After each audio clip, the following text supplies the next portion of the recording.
Satuan Reserse Kriminal Polres Lumajang berhasil membongkar tragedi pembunuhan berdarah yang menimpa seorang perempuan muda bernama Merinda Tri Agustin, 22. Korban sebelumnya ditemukan tewas mengenaskan dalam kondisi tanpa busana di atas kasur kamarnya di Desa Kalipenggung, Kecamatan Randuagung, Kabupaten Lumajang, Jawa Timur. Kasus ini mencuat tajam setelah polisi mengungkap bahwa pelaku pembunuhan berdarah dingin tersebut adalah kekasih korban sendiri, seorang pemuda berinisial Ari, 18. Ironisnya, tindakan brutal berupa penganiayaan berat menggunakan balok kayu itu dilakukan oleh pelaku sesaat setelah keduanya selesai melakukan hubungan intim sebanyak 2 kali di dalam kamar korban. Awalnya pada Kamis, 2 Juli 2026, malam, pelaku sempat mengajak korban makan bersama lalu mengantarkannya pulang. Di dalam rumah, keduanya sempat berhubungan badan sebanyak 2 kali.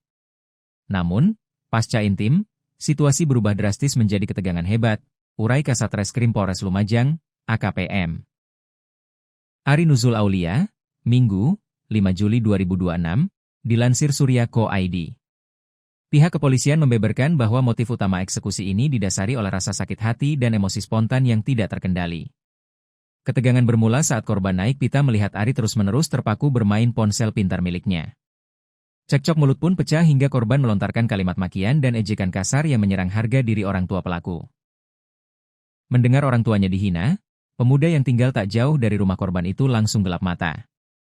Pelaku dengan tenang keluar rumah sejenak untuk mencari senjata, mengambil sebatang kayu pemukul, lalu masuk kembali ke dalam kamar untuk menghantam tubuh dan kepala korban sebanyak 3 kali secara bertubi-tubi hingga korban meregang nyawa lalu meninggal. Pelarian Ari tidak berlangsung lama karena tim Opsnal Polres Lumajang berhasil meringkusnya di kediamannya dalam kurun waktu kurang dari 24 jam setelah jasad korban dievakuasi. Kini, pemuda berusia 18 tahun tersebut telah ditetapkan sebagai tersangka tunggal dan harus mendekam di sel tahanan markas Polres Lumajang guna mempertanggungjawabkan perbuatan pidananya.